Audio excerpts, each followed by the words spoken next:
and many other places in California. And the mainstream media has finally decided to cover it. We're also going to be talking about the Sable offshore pipeline that President Trump has just reordered to be opened. Can it be reopened? Will it make a difference? We could talk about that. Also, thousands of teachers are about to be laid off in California because Gavin Newsom didn't fund them. We're going to talk about all that and more on tonight's episode of the California Underground, starting right now.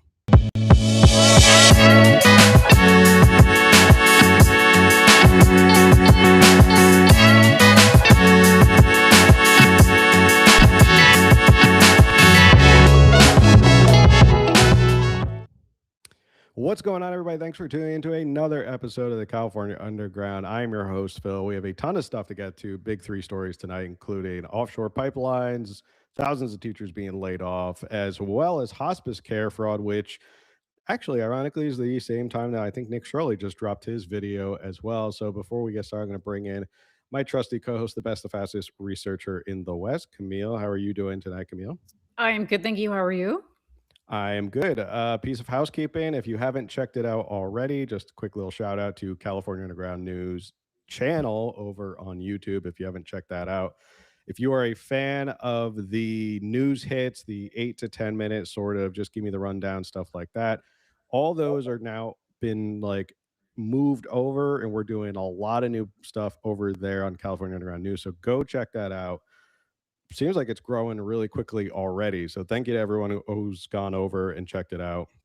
But so we're going to keep all the podcast stuff here, chapters, long form episodes. We got some other things in the work that are going to be interesting. The deep dives. Think of it like this is the deep dive channel, the conversational deep dives, guests, roundtables, deep dive chapters and all that stuff. And then like think of California Underground News as more of your like, give me the news story, give me what I need to know, and let's get on with my life, stuff like that. So, all right, we got a ton of stuff to get to tonight. Real quick, I'm yes, sorry, I'm going to interrupt you.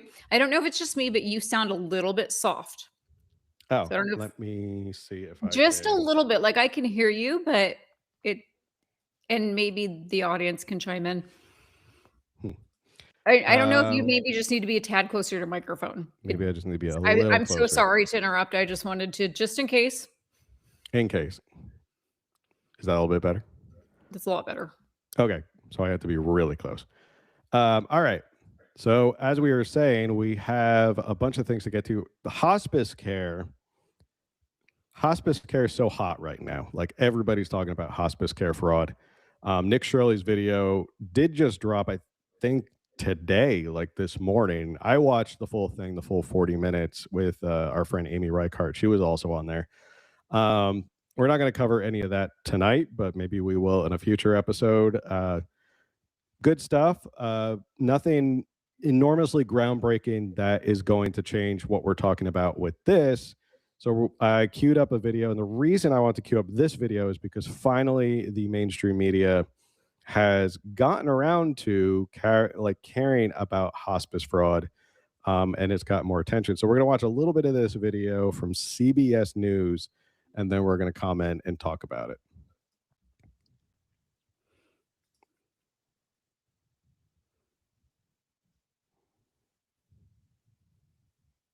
What were the medical consequences? I was terrified. It's the taxpayer-funded system that's supposed to get you through your final days. I didn't feel protected. I didn't feel safe. Hospice care to help those who are dying and their families. They said you're in hospice. And I said, what? What are you talking about? Do I look like I'm in hospice? She goes, no. I'm with CBS News. Do you mind opening the door? A CBS News investigation found it is ripe for fraud, especially in California. Yep, you can't throw a rock without hitting a hospice. Hundreds of red flag providers vanishing overnight. Well, there's no hospice there. Companies accused of overbilling. How does that make you feel? Real patients being denied care. Really sad, because I talk to them every day. I'm sorry. Costing hundreds of millions of taxpayer dollars. You can't explain that. There's no explaining that. What's being done about it? Is my government doing anything to protect my taxpayer dollars? I share it. I have the frustration. And why it's costing so much more than money. It makes me lose faith in the system that is built to protect us. Yep. It's coming in very, I don't know, scrambled. I don't know if that's happening for our audience. I certainly couldn't understand. No, it's coming in fine on my end. So, chat, if you want to let us know if everything is going okay. So, let's see. Nope. Where did I go? Oh, well, that might be why, because it looks like her connection just dropped. So that might be why there was an issue right now. So we're going to keep watching this while Camille, I think, has to sign back on. I think there was an issue on her end. Either way, we're going to keep going. We're going to keep watching this.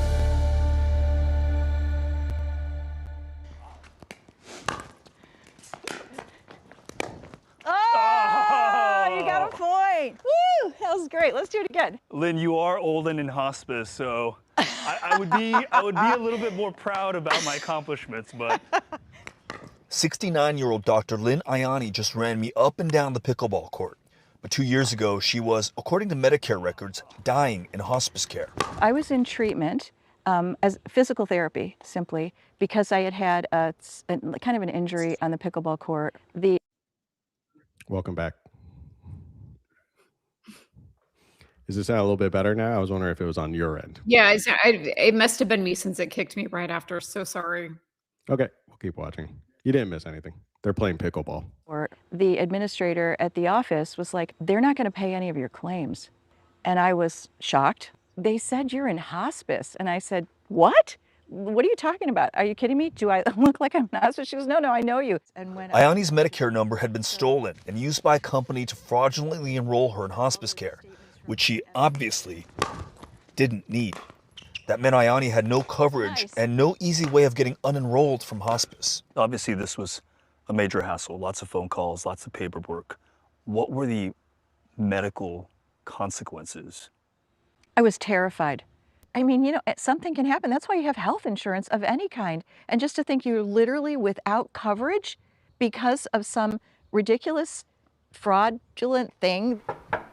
My name is Adam Yamaguchi. I'm with CBS News. A CBS News investigation found an industry ripe for fraud, especially in California. Companies accused of overbilling, real patients denied care, and it's costing hundreds of millions of taxpayer dollars. I mean, it's probably closer to billions of dollars. Hundreds of millions, I feel like, is definitely underselling how much they are. The first one to do this, to look into hospice care fraud, was Dr. Oz, and he did a whole video, which was like a whole thing. We're not going to watch that. Then you have Nick Shirley, who also did his today. So he did like a San Diego daycare fraud and the hospice care fraud up in LA. And now CBS News is doing it. The hospice Ianni was fraudulently enrolled in is called Fortuna. When we called, no one answered. The mailbox is full and cannot accept any messages at this time. The state of California increased monitoring of the hospice industry 4 years ago, identifying the hallmarks of fraud. Fortuna has 2 of them, and it's hardly alone. CBS News analyzed every hospice licensed in LA County, more than 1,700, and checked for the same warning signs the state used, like multiple hospices packed into one building, or caregivers whose patients, supposedly at death's door, are discharged alive. 3 years after the state crackdown, which included a moratorium on new hospice licenses, our investigation found more than 40% of agencies still show at least 3 of these state-defined indicators of potential fraud. So Victory Boulevard seems to be a hotbed. Let's see if we can skip ahead a little bit. I want to skip ahead to see if we can get to here. This is him talking to Rob Bonta. Accountability side, the criminal investigations, the civil investigations. That's after the damage is done, though, unfortunately. State Attorney General Rob Bonta says his office has brought hospice fraud criminal cases against 109 defendants and about 24 civil cases. What would you say to citizens who are throwing up their hands and saying, how long is this going to persist? Is my government doing anything to protect my taxpayer dollars? Again, I share it. I have the frustration. So to the citizens that remain frustrated, I understand. I share your frustration. Please know that we have increased our efforts. We're working overtime on prevention and on accountability, and we will continue until hospice fraud in California is rooted out. CBS News reached out to the almost 60 hospices that have 5 or more flags. Many numbers were disconnected or went straight to voicemail. Representatives at some others denied any fraud and said they run legitimate hospices with real patients. Back in Van Nuys, we All right, so you get the point. There's a lot of people who are fraudulently setting up hospices. This is something that Dr. Oz has gone over. This is something that Nick Shirley has just recently gone over. Now you have CBS, who has gone over this as well. Fox News did a little bit of a deeper dive, and I want to look at sort of the little bit more of a rundown of how they do this and how they get away with this. So this is from Fox News. It's Los Angeles hospice fraud reaches billions as Medicare providers scam federal system with fake companies. This is a quote, "You've got hospice that have grown sevenfold in the last 5 years. They represent about $3.5 billion of fraud, we believe, just in LA County." So they are definitely underselling in that CBS article that it's hundreds of millions of dollars. We're talking about billions of dollars. And backing him up was California Attorney General Rob Bontus, said that, quote, "Hospice fraud has become an epidemic in California, specifically in the greater Los Angeles area." Seems like not enough has been done because there's still a ton of it. And you can go to like these office spaces and there are just a ton of fraudulent hospices that no one's doing anything about. Somebody says, it's all just paperwork. I could fill an application out in Kazakhstan if I want and get a hospice license. So here's how it works. Because if you're wondering, how does this all work? How do they even get your Medicare number? Recruiters go to shopping centers, senior centers to sign up patients, promising them walkers, a month's supply of nutritional drinks, yada, yada, yada, in exchange for a Medicare number. So if you have older family members, let them know. Don't talk to recruiters at shopping centers. Recruiters then sell that Benny or beneficiary's Medicare number to a provider for $1,000 to $3,000 and receive a cut for every month the senior stays on their rolls. Hospice enrollees are supposed to have a terminal illness or life expectancy of 6 months or less, but frequently hospice owners treat patients like trading cards, moving them from one provider to another if they stay too long, which raises a red flag with auditors. In the U.S., more than 50% of hospice patients die with 18 days or less. In LA, the average length of stay is more than 3 months, and in many hospices, patients never die, with court records showing hospices billing the federal government for 18 months and more. In LA, a hospice is paid by the federal government $260 a day for each day a senior is under its care, and hospices can fraudulently obtain more money by upcoding and unbundling procedures to inflate invoices. All right. So, thoughts? Camille, I've been chatting for a while and we've been watching the video. Any initial thoughts right off the bat about all this wonderful hospice care fraud? Yeah, nothing deep. I really want to give, not that they're watching us, but I want to give CBS credit because I feel like this is actually real news. This is what news should be doing. And I appreciate that they actually went and did this deep dive. This is, correct me if I'm wrong, because this is the impression that I'm getting. And the same when we had Amy on talking about the daycare centers. It seems like there is government entities, jobs, agencies, whatever, in place that do actually check for fraud. Like this video talked about the markers that show possible fraud. So it seems like there's like people that go out like to the daycare centers, to the hospice centers and stuff and do these check-ins and kind of come back and report and say like check boxes, whatever. We notice this is unusual. This is suspicious, whatever. And so they get these like kind of like little, possible, like maybe this needs to be looked into. Mm-hmm. And then that's where it dies. It's like, then, so that person did their job. They go on, to another hospice center or whatever, carry on with their lives. And then these check marks, these whatever, just kind of seem to go into the binders that Gavin holds up or something. And nobody ever then follows up with that. Does that make sense? That's the impression that I'm getting. Mm-hmm. Yeah. It's definitely, I think this is an indictment on every single layer. To your point, I think it's an indictment on every single layer of what's going on here. You have the local government, you have the state government, you have the county, and then you have the federal government who's allowing this to happen. Like, this is a failure on so many different levels that it's not just like a California thing, because it's also, they're stealing Medicare, which is a federal program, and they're using those tax dollars. But states get Medicare dollars from the federal government to use as they see fit. Right. And this issue is that federal government's handing out all this money in Medicare, and then the state is not managing it correctly, and then there doesn't seem to be a strong enough enforcement process with what's happening with these hospice care.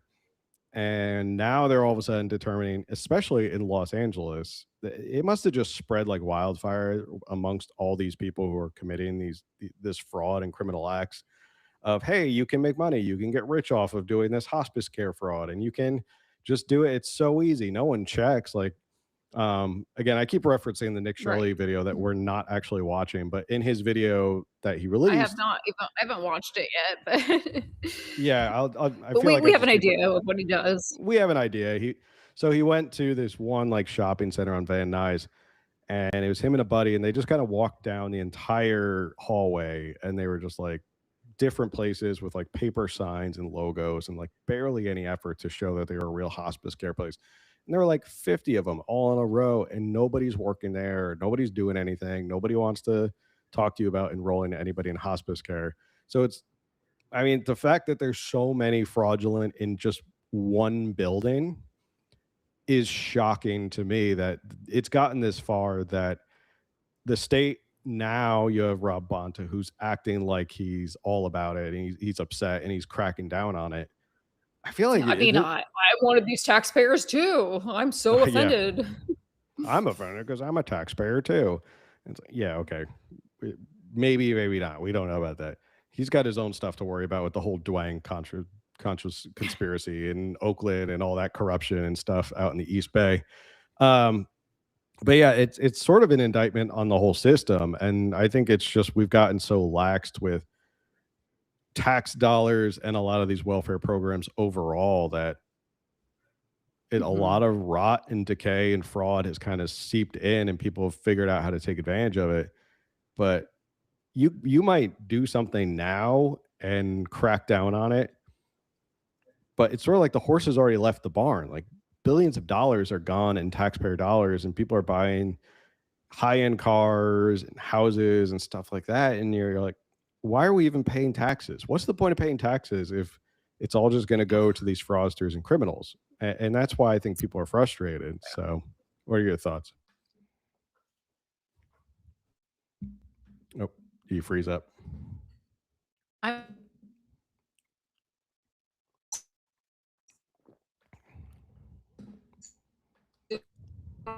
Well, I'm assuming back when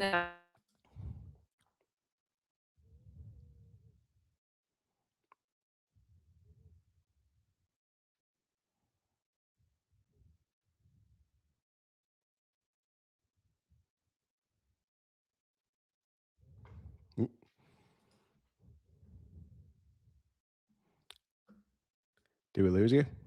I lost you again.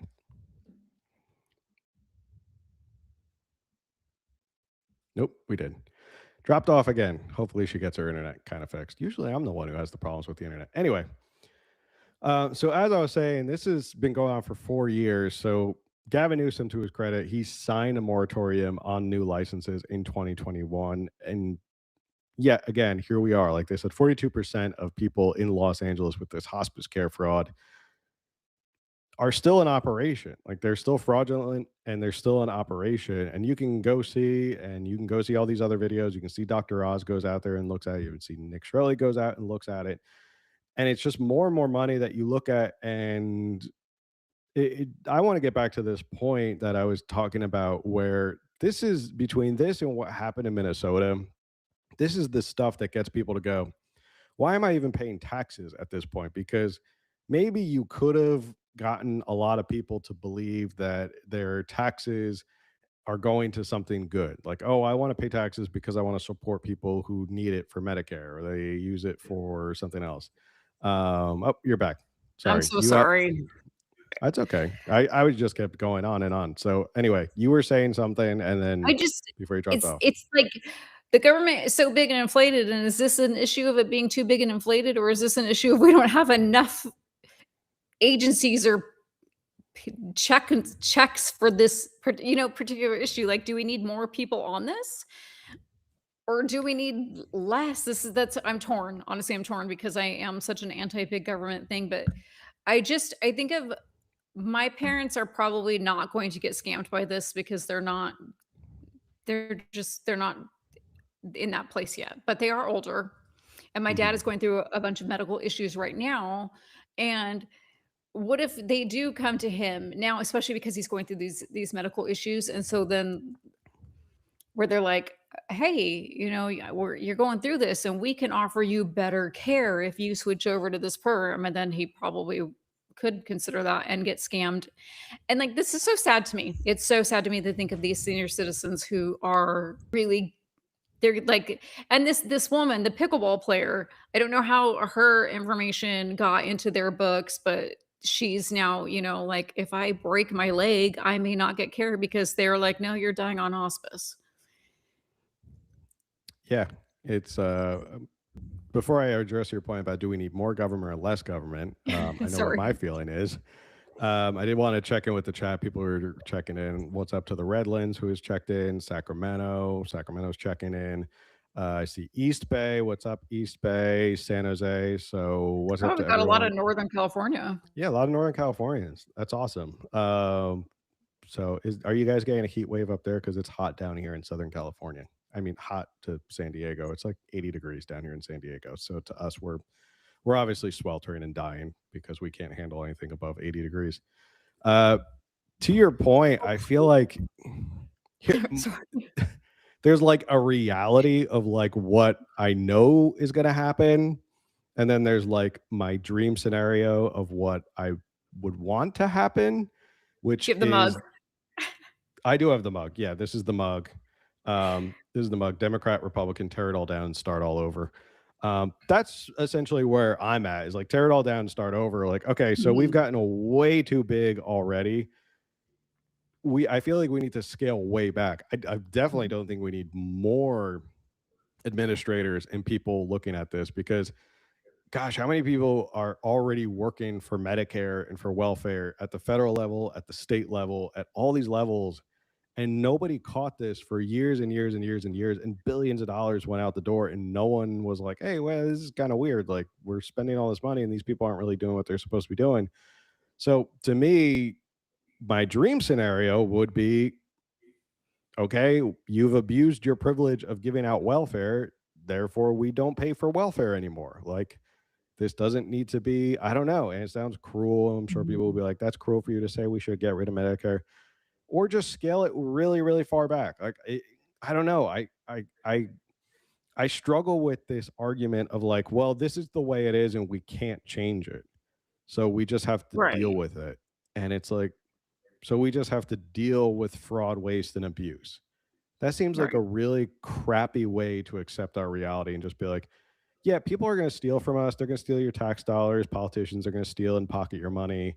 Um, but So that's it. just You just got accept to, it and move yeah, on. you Yeah. just got to, shut up, peasants, and like just accept it. Like that to me seems like that shouldn't be the answer. The answer should be, okay, we've completely bungled this whole system up. Okay, tear it down. Like just get rid of it and start over. And that's something that in government you rarely ever see when something goes horribly wrong and has the complete unintended consequence.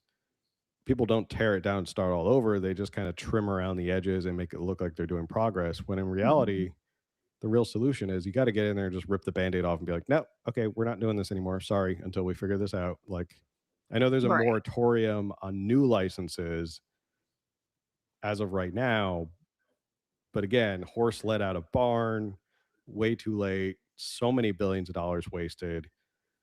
It's And frustrating. it is frustrating. And It we had Amy on a couple weeks ago, must have been a month or so ago. Amy Reichart, and she was telling us about the daycare system, and that's probably a whole nother thing. Like, how many millions of dollars have we spent on daycare that Mhm. people are getting away with because the government feels like they need to provide like universal daycare and pre-K and all this stuff. Like that's the new push is they want your kid basically from a year old until they're 18. Like they want them Mhm. in government daycares and government schools. Um, So I don't know. I went on a little bit too much of a libertarian anarcho-capitalist rant No, there, that's but okay. I know. I feel like because we have many topics to get to, but this one is so there's so much involved, and I think that's where because I'm definitely not pro big government. I mean I'm with you. I've been saying burn it down, start over. I've been saying that forever, and I don't. Sorry, I'm like trying to articulate my thoughts here because there's a part of me that feels like it's like the California, as far as California is concerned, it's like they've done this just so they can say, well, look at our numbers. We've spent this amount of dollars on, saving people because of mhm. Medicare. And so, and we provide these numbers for hospice care, but it's like, okay, but do you? Like, you can say you do provide those numbers for hospice care, but how much of it actually went to hospice care? Just like the homelessness, we've spent, X amount of dollars on. I don't even think anyone really knows. We say 24 billion, but it's probably 30 billion that we don't even know about. And we Mhm. say we've spent 30. Like, well, California is leading the way, but then did it really go to homeless people? No. Childcare, we're helping with childcare. Did it really go to childcare? No. And like this is where I would like, we had governor candidate Elaine Collotti on last week, which she was so great. You guys should check that out. Whether or not you want to vote for her, she raised some really excellent points. And one of them was she wants to go in and start bankrupting the large cities, not because she wants the large cities to be bankrupt, but in a sense, it's like you bankrupt is to start just that's how you burn it down and start it over. Is you Mm. bankrupt it and then you see what actually is essential, what actually is, when the monies are going to these NGOs, or which NGOs are actually doing something. How are they what progress are they actually making, or who's just making a dime off of having an NGO that's not really helping who they say they're helping. And Yeah. so I left your points on that. And that's where it feels like with this too, it's sort of like cut it down, start from scratch, see who's actually, they need to go in and audit this, which unfortunately audit does mean either hiring an outside agency or which of course we'd want that, like, we'd want an independent audit. We don't want our own government doing the audit because we know how that would go. Yeah. So, Yeah, that was a great episode of the Elaine Collotti last week, and I think there was somebody in the chat who was like, "Oh, that her big solution is to bankrupt cities." And I asked her, like, clarify, and it made sense when you're like, businesses when they're kind of on their rear ends and they're financially on their rear ends, what they do is they file for restructuring bankruptcy, not like go out of business, dead kind of bit. I think that's chapter 13. These are like reorganization bankruptcies so that you can go to bankruptcy court and then like cancel a whole bunch of contracts and basically start new. It's kind of a okay. ingenious idea of like, I think some of these cities, like a lot of these big cities, are so in the lurch in terms of budget deficits. Maybe declaring bankruptcy is not a bad idea and restructure so you can get out of it. Um, Somebody said City of LA is broke, and that's by Kenneth Mejia. I want to get Kenneth Mejia on the show. I know they're trying to get rid of him because he's holding him too accountable. Someone said, "Where's Doge?" Well, there's Cal Doge, and Cal Doge just did a whole story about solar panels. So Yeah. I did a video. This is a subtle plug for California Underground News, the other channel. I just did a video about how Prop 1, the results of Prop 1 came out and nothing has been done. So $6.4 billion bond, no projects have been completed. So again, it's just you go down the line. It's like homelessness, hospice care, daycare, high speed rail, billions wasted. And like you look at all of these things and you go, there's nothing to show for it. Like for billions of Mhm. dollars, we should be having the best high speed rail, the best hospice care, the best daycares. Like we should have solved homelessness. And instead, like all of it has gotten way worse. Like none of it by any measure has gotten, we've either not made progress or it's gotten way worse. So I can see why people are getting frustrated. I'm frustrated. I've been following this for a Yeah. while and I'm very California frustrated. truly has so much potential. We Hmm. and what is your quote about utopia if the government is really what do you say it? Oh yeah. If what do I say? We have a shirt that says it. It says if progressive ideas worked, California would be a utopia. but Yeah. in And reality, the thing is, California could basically be, I mean, there's no such thing as an actual, like, because everyone has their idea of their own utopia, but it could essentially be if we had a functioning government. We are Mhm. such a beautiful state. I know you talked about the heat that we can't handle. This time next year, we'll be complaining about the cold. And then a year later, we'll be complaining about the rain. But we're such a beautiful state. We're a large and diverse state, and we have so much to offer. Every city, every county, it's just amazing. And if we could just make it function better, oh my gosh, Mhm. s- so much If potential. only. If Well, that's only. why we do this show. That's why So we do the hopefully show, which I'm gonna real that quick plug our Telegram because people in the chat are kind of mentioning a few different subjects. We never have time, obviously, on Tuesday nights to get to everything. And our Telegram is small, but we want to grow it, because we want to discuss these issues with you guys on a more personal level. And so if you do join our Telegram, you get to throw out any subject, share any link, whatever, ask questions, and we hope that we can get people in there chatting about these things more long Mhm. form. I mean, it would be, via a text Telegram channel, but we would love to discuss these things more in depth. And so join the Telegram, throw out your Yeah. questions and, get your friends to join and then we'll all chime in and we'll have our opposing opinions and viewpoints and friendly Discord. Yep. A couple of people are asking in the chat. I'll just say this right now. This show doesn't endorse any candidate, so people are asking like, which one are we voting for, Steve Hilton or Chad Bianco? You'll never hear Camille or I tell you who to vote for. We're not going to sit here and be like, we formally endorse blah blah blah. We've never endorsed anybody. That's not our style. That's not our policy. We don't endorse anybody because we believe our listeners and viewers are smart enough that we give them the information and they make their own decisions. Which, funny enough, that was a question I threw out in the Telegram today. It's not because I was like, I'm not asking who you are voting for. I don't even know who I'm voting for. And yeah, we don't endorse, but I was like, I want to hear everyone's pros and cons of Mhm. their opinions of these candidates. Because, it's something that you can, having the discussion, you're kind of throwing out things that maybe other people didn't think about. And we all want to have formed opinions when we go to the polls in June, because don't forget the primary, don't sleep on the primary. And so it is interesting to hear others' opinions without saying, oh, I'm voting for so and so. Here's some pros about him or her. Here's some cons about him or her. And it's like, oh yeah, I didn't think about that. And then people can kind of go and like look more into that, and maybe their minds are be made up from these. Maybe they'll change. Okay, sorry, I need to quit going off because we're like halfway through. And We still have two stories to get to. we got With two that said, if you stories. guys in the chat want to keep talking to each other about Hilton and Bianco, please, by all means, chat with each other in the chat. Just throwing that out there so people don't look to us for who's going to be, who do we think should be voting for. We should be having them both on the show again. We don't have official dates, but I know Yeah. we look forward to that. All right. Next story. Gas prices are on the rise. I've seen some people say that they've seen like $6, $7. Somebody on one of the videos commented they saw $5.77 at Costco, which to me seems outrageous that it's $5.77 at Costco. I don't know really what the price of gas is here in San Diego because I drive a Tesla. I get to be that snotty guy who's like, I drive a Tesla. I have no idea what gas is.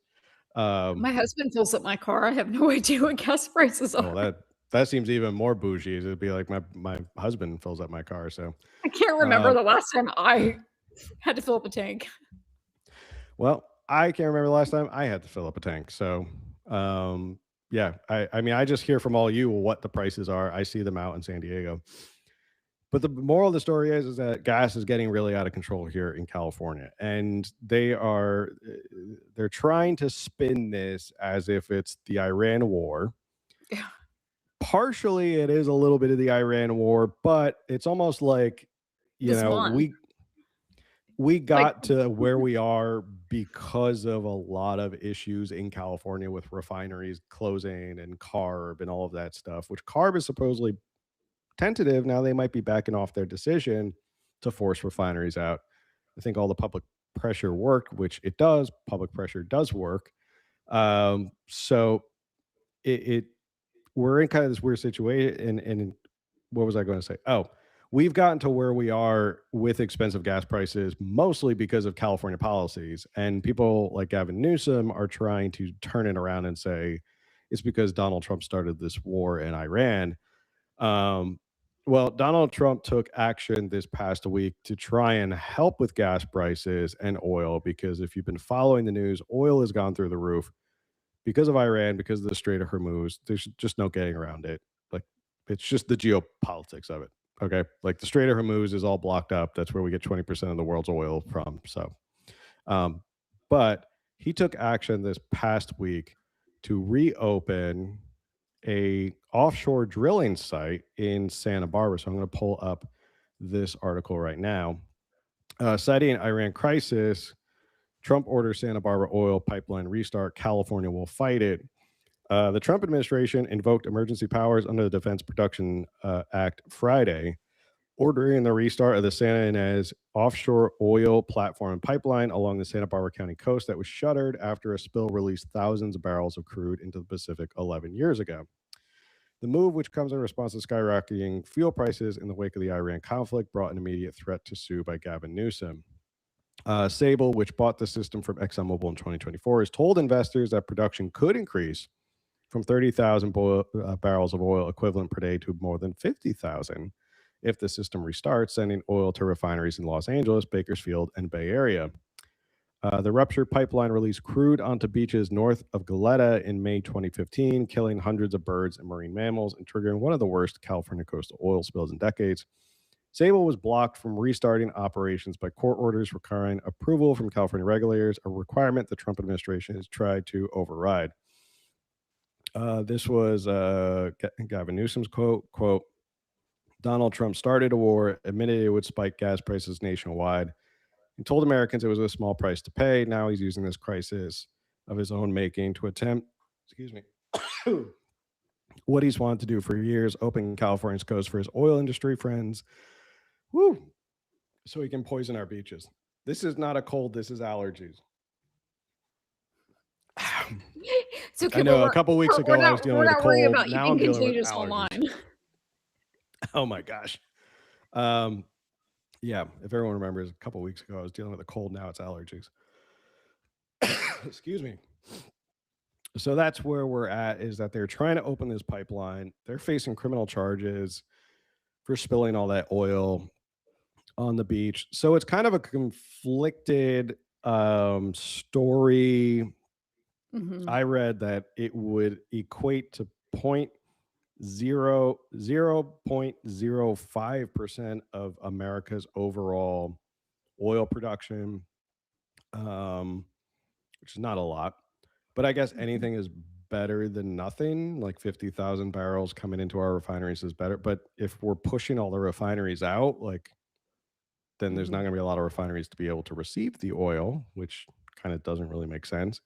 What are your thoughts on this while I take another sip of water and clear my I'm throat? with you where it is conflicting, because I just went off about how beautiful California is. And one of the things that is so beautiful about California is our coastline, our beaches. And these oil spills are pretty tragic when they happen. And I hate they have to close the beaches, and then there is all these animals, sea life, the birds and everything that are killed because of it. And so I see why there's a problem there. And I don't know that they've resolved the actual issue. I mean, I'm sure that how the spill occurred, I'm sure they've like fixed that, but that doesn't necessarily mean that it's not going to happen again. And so, yes, there could be a disaster with reopening this. But as we've talked about in previous posts, we're getting the Bahamas, right? And so that's like south of Florida. So we have to bring it in to Florida and then across the United States. And I guess that's just going to make us pay for more climate change stuff. It's so weird if we're, trying to be climate friendly. That obviously doesn't make any sense. Getting the oil right here off the coast of California does make sense. You said that number, that 0.00, lots of zeros, 5% of America's production. But if that's like for just California, then that makes that percentage a little larger for the sake of California, which I Yeah. mean, anything that relieves our gas prices. I know you don't pay for gas, but some of us do. And like I know Well, my we wife have pays for gas, so well, yeah, it does okay, so affect me. it does affect you, and we have I said my husband fills up the car. This is true, but I have a couple teen drivers. We have a few cars that are all gas. So certainly that's a financial burden in my household, with everyone, going to work and school and everything. And so we need relief. I don't know, even though I agree with drilling off of our own coast, I don't know if this is necessarily the answer. We know that we've got these inflated taxes, that we have current legislation. We've got Republicans that are trying to strike down a lot of these taxes, which I believe like July 1st, it goes up because that's just automatic. So it's, in just a few months, we're expecting another increase for our gas tax. I believe, oh, I forget now, Bianca or Steve Hilton. I think Bianca has promised to get rid of about $2 in excess California gas taxes should he be elected. And I don't know that he can do that. Certainly he could try. But just when you think about this, think about if you're paying $6, $5.50, $5 a gallon, and $2 whole of that is taxes. Just think about that. That's like a third, a little more than a half of what you're paying. That's sickening. Yeah. I feel like, oh my gosh, again, we're like such a doomsday. We just come on here and talk about like the California, pardon my words, but the California government is raping you. I mean, they are just like, I don't even know how anyone has a paycheck left at this point because everything is so taxed. And I just feel like you just get pennies on the dollar to bring home Yeah. frustrating. Again, frustrating. It is frustrating. What was that report came out? It was like, if you make $100,000 in like San Diego, it's really, or Southern California, it's equivalent to like $60,000 in the rest of the country. Like it's just the cost of living and everything. If it does help, I mean, obviously, great, it does help. The wonky side of me is worried about this, and I'm sure I'll get pushback. If you want to let me know in the chat, you can let me know in the chat. You disagree with me and you say I'm stupid. That's fine. That's the point of the show, is that we can all express our For us to call you opinions. stupid. You can call me stupid. You can say like whatever. Shut up, Tesla boy. You can go screw you and not worrying about gas prices. I worry about the use of the Defense Production Act for this purpose, because the point of the Defense Production Act, and if you remember, it wasn't that long ago, the last time we used the Defense Production Act in a novel way was during COVID. They used, basically, remember, they were taking over factories to like build ventilators because it was a war against COVID. The whole historical point of the Defense Production Act is that in wartime emergencies, all right, we're at war, it's World War II. We need to send all of our boys over there with the right helmets, the right flak jackets, the right tanks, all of that stuff. So we need to take over certain factories and just start producing that stuff. Bullets, ammunition, all that. That was sort of the argument for the Defense Production Act. Now it's kind of like, it's rarely used because we have such a huge military industrial complex that already produces this stuff. Oh God. We need to get a cough drop. It's kind of weird that they're like, this isn't a full-blown war with Iran, but it's enough of a war to warrant using the Defense Production Act to take over private facilities and order them open and override all of these like criminal charges against the pipeline, which did do something wrong. Like it did have oil rupture and get all over the beaches and kill millions of animals and like destroy the beaches for a while in the ocean. So I guess I'm just kind of worried about the process here of using this law, and I'm sure we'll find out in court. It'll get enjoined and they'll fight it out, and we'll figure out whether Trump was right or not, or whether California was right or not. I'm sure we'll figure that out. So to me, I apologize if I got wonky about this, but it does seem like I'm worried that it's too much of a trigger happy administration to be like, nope, it's Iran. We need to use Defense Production Act. Sorry, we need to take over this oil pipe. Oh, nope, you don't need that factory anymore. Like the state's going to take it over. Right. We know So we need a solution. I don't think yeah, anyone here disagrees that we need a keep talking. I'm getting a solution, cough drop. but is this the solution? And I don't know enough about this. Phil's the expert here on these things. But yeah, so I don't know enough about this to know for me to definitively say like, oh yeah, this is a great solution, because Mhm. certainly there are going to be side effects of this. There are going to be consequences of it, and I'm not saying it's not the right solution. I don't know, and we need to kind of weigh in on is. I mean, we know refineries are leaving, oil factories have been shutting down, all that. I think we just talked about like last week or the week before, we were talking about, the whole oil Mhm. industry in California is so great, but is this particular one the solution, and should it be coming from a federal order? That's where, and then that goes back to big government stuff, and it's just like California does need a solution. Now I'm rambling. It needs we need a longer term solution than the Yes. one that is questionably legal, I guess you could say, questionably constitutional.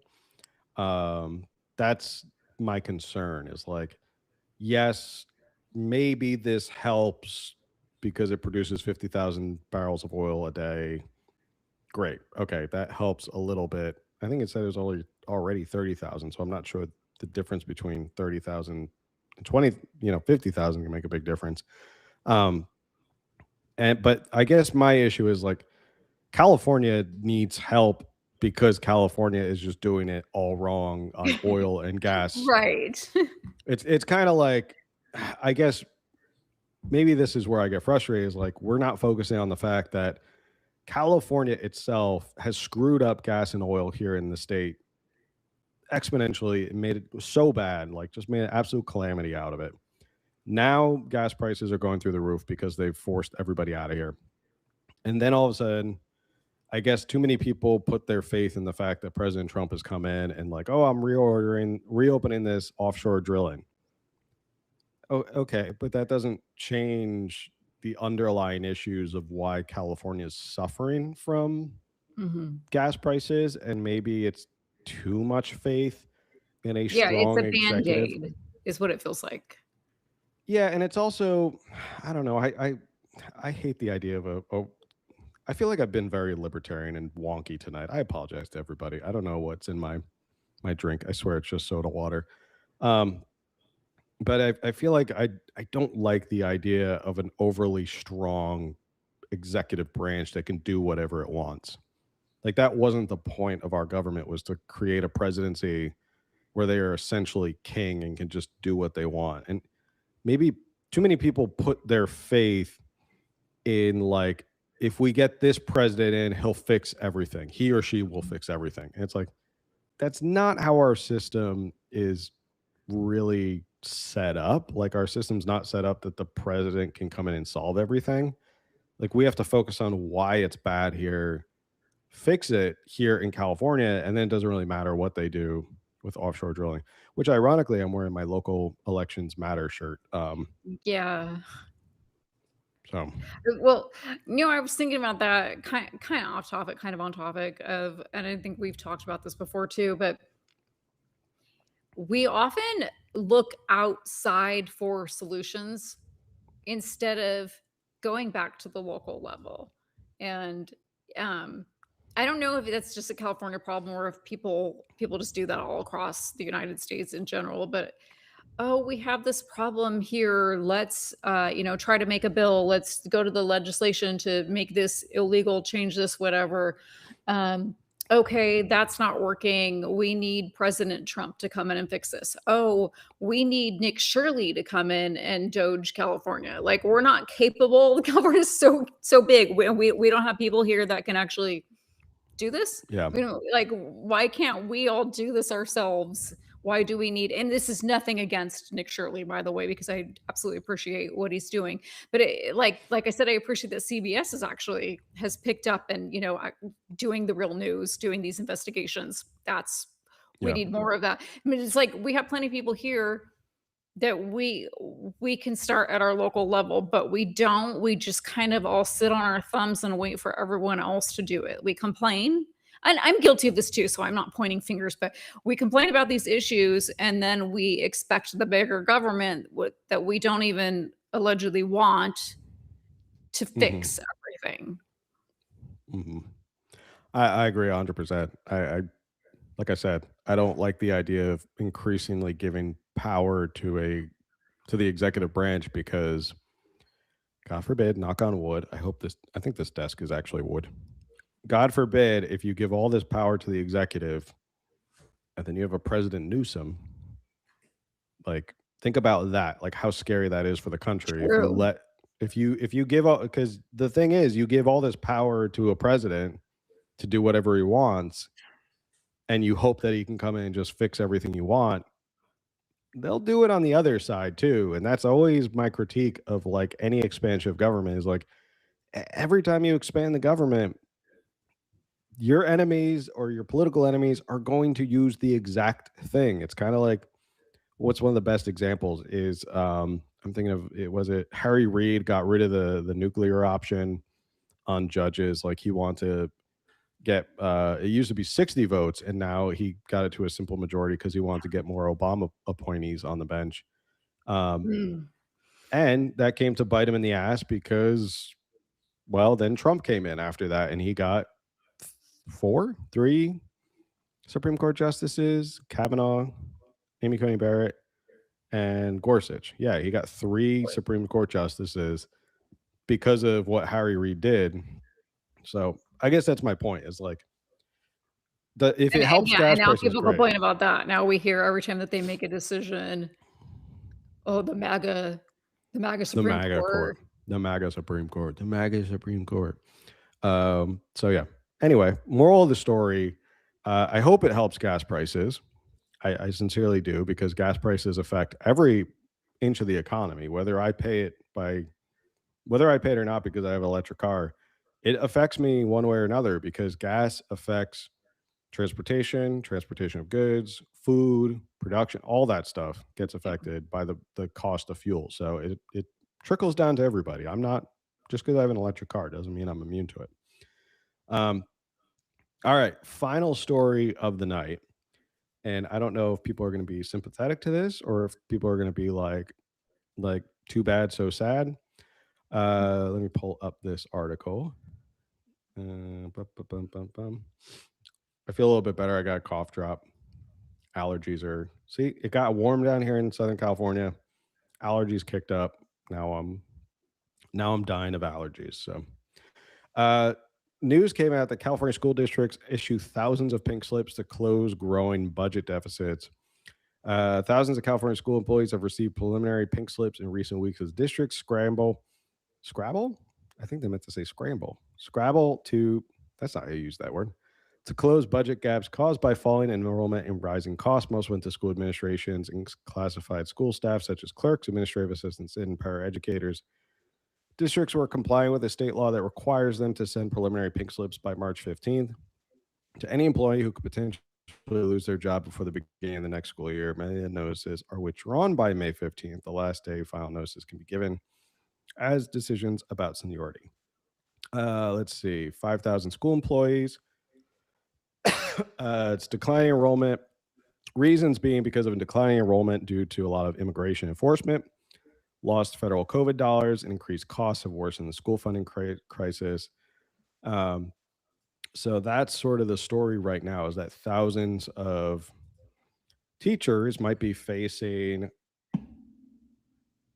dismissal, firing, layoffs because of declining COVID. So there are all these COVID funds that they dumped into California education, and now they're finally ending, which kind of crazy. They issued this in 2020. It lasted till 2020. Like again, like what are we doing here? Like, did we expect COVID to last like 10 years? Like COVID was 6 years ago, and we're still using COVID dollars to keep teachers on the payroll. I don't know. It's so that it's like 3,000-ish teachers or 3,000 in LA County alone, something like that, but then several thousand other school employees, correct? Yes, Okay. right. You're right. No, Let's see. I wasn't trying to correct you. I just wanted to make sure I understood it correctly.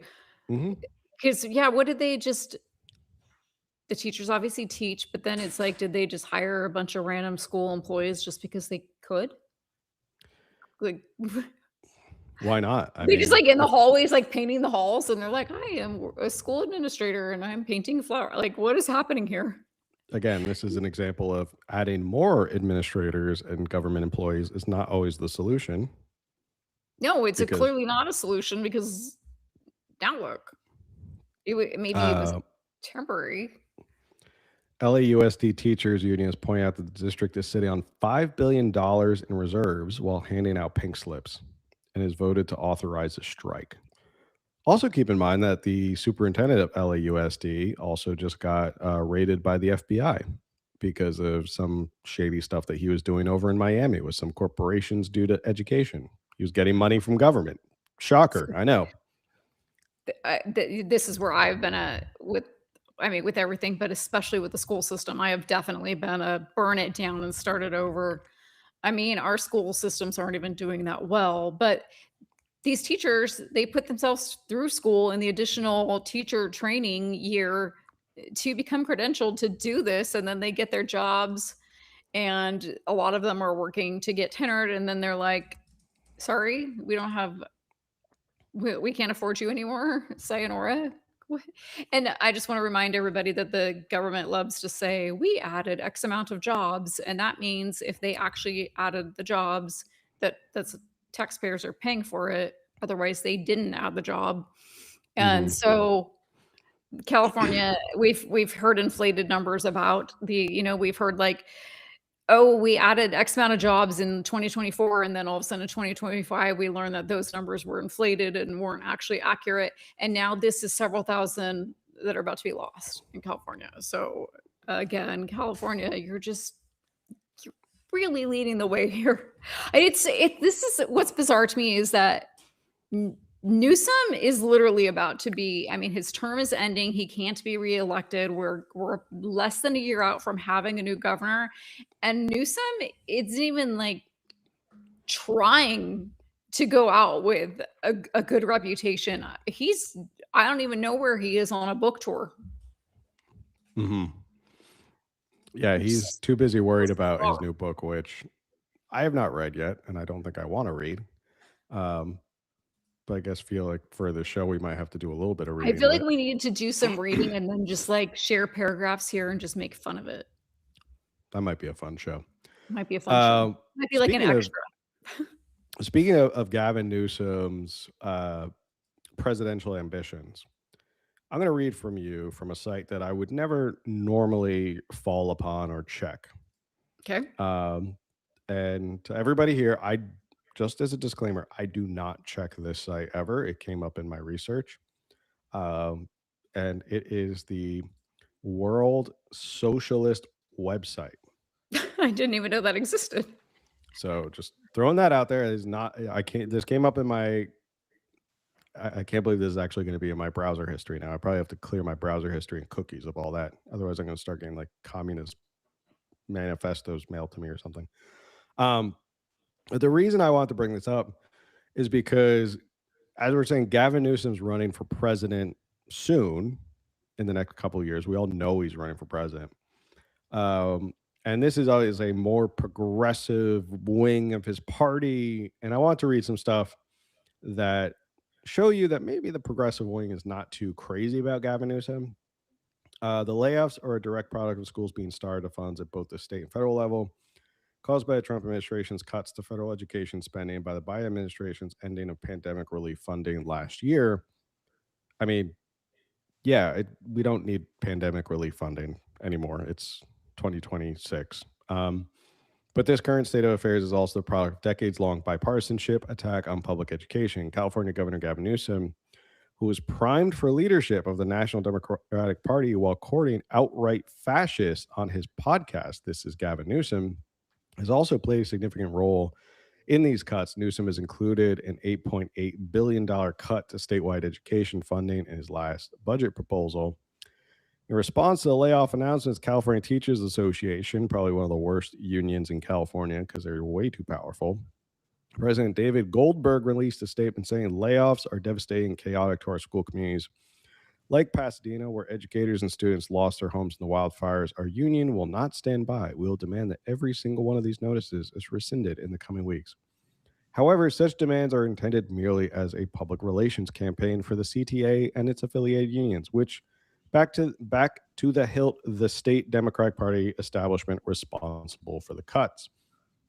In short, teachers and school workers will not be able to launch any meaningful fight against these attacks if leadership of their struggles is left in the hands of trade unions and the Democratic Party. In fact, many trade union leaders, such as the Teamsters, most prominently, are finding common cause with the ultra nationalism of the Trump administration.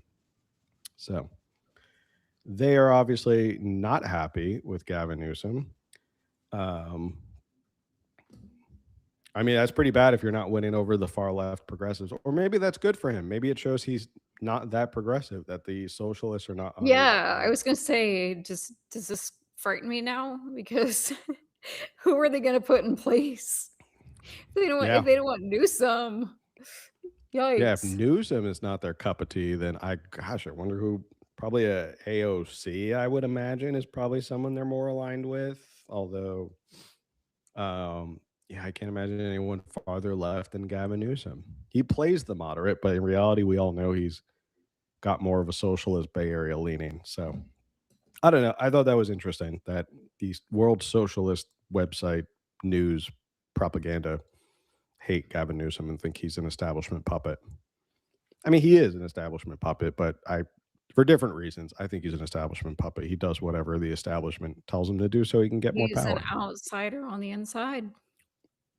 He's an outsider on the inside. As he famously said in that book preview, is he was the outsider on the inside because he hasn't been in politics or connected to it his entire life. Mm-hmm. Hasn't benefited from it. Nothing. Nope. Hasn't had any family relatives or anybody related to politics who could give him a leg up at all in politics. He's just like you. He can't read and he sucked at the SATs. So he's just like you. He's dumb and can't read. So that's how King Newsom thinks of us. He's like, I'm just like you, stupid peasants. I can't read either. So yeah, well, I guess a lot of teachers and people are going to lose their jobs. Not good for California economy when a lot of people lose their jobs. But I guess when you rely on too much COVID money and it was always temporary, I don't know what to tell you. We'll see the fight. I mean, and we've said this before. I think it's the government is like winning the lottery. How you hear often that people win the lottery end up going bankrupt within a few years because they don't know how to handle all the money that they've been given, and they just impulse buy. Yeah, they got billions of dollars in COVID relief money and just spent it on hiring a whole bunch of people, not knowing that they were going to have to fire these people sooner or later. I mean, like, this is all temporary relief money. It wasn't. Yeah, I don't know how they thought that was going to keep coming in. That's bizarre. Which is, I think it's very plausible that those years that Gavin Newsom crowed about having a huge surplus, like what was $100 billion surplus or something, those couple of years, he was like, oh, we have $100 billion surplus. They all happened to coincide right around COVID when the state was flush with federal money. Funny how that worked. And then once the COVID money dried up, all of a sudden we were in a budget deficit every year. I mean, I'm no expert on, maybe call me a conspiracy theorist, but kind of lines up, if it walks like a duck and quacks like a duck, kind of sounds like you're overspending federal money. All right. Any other final thoughts? Let's see anybody in the chat. I'm just going to start. I mean, I've already said it here, but I'm going to start promoting. The primaries are coming up really soon. They're less than 3 months away, less than 2 months when your mail-in ballot is going to show up in your mailbox. And so some people are going to start the early voting. Please please, when your voter guides and such start coming, please start researching your candidates. Yeah. It's not going to happen overnight, but California can be turned around. It can be saved, and it is worth saving.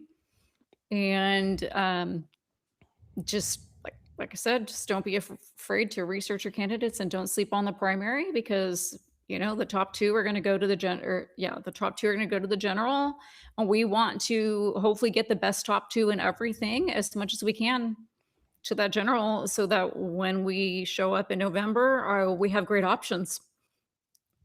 Agreed. We can do Yeah, it. and it's also important. I know a lot of people in here are asking, well, Hilton or Bianco, Hilton or Bianco. Outside of that, I would say make sure you definitely research who's running for your local offices, because I hear way too much stuff of people going, well, how do we get stuck with a city council? It's so so dumb. I don't know. When have you paid attention to a city council race? Could you tell me who your city council member is off the top of your head? Could you tell me who your assembly member is off the top of your head? Like, those are things those make a difference. Like, those literally make a difference in your life. I know we say this like ad nauseum, but those things, I think city council, county supervisors, your assembly member, and your state senator have way more impact on your daily life than who's president, which I think is an undisputed fact, that they just have more of an impact on all that. So we obviously can't vet every single candidate who's running for every single race up and down California. It's a huge state with 58 counties, cities, and all that stuff. We try our best to get as many candidates on as possible, like Elaine last week who came on. We're going to have more candidates come on, obviously, before the primaries. So we'll do our best. And yeah, just do your research, because it all matters, and that way primaries are important, because you want to get the person in the general who's going to end up running in the general. It might be winning that seat for you. So, all right. Any other thoughts or comments before we log off for tonight? Nope. Thanks, chat, for being here. Yeah. Thanks, chat, as always, for being here. Thanks for hanging out with us. Go check out California Underground News for weekly or more news hit style videos. We're growing over there. Got a lot of stuff coming up this year because of 2026, and we got crazy amount of races, like we said, and people are going to be coming on. And I feel like there's going to be a lot of guests this year. I just have a feeling that we're going to have a lot of guests this year. But all right, with that said, the best thing you can do make sure you like, share, subscribe, review, all of that stuff helps with the algorithm. And the best thing you can do that is 100% free to support the show is share this with somebody else who will find this interesting and enlightening. So with that, we will see you on the next one. Later.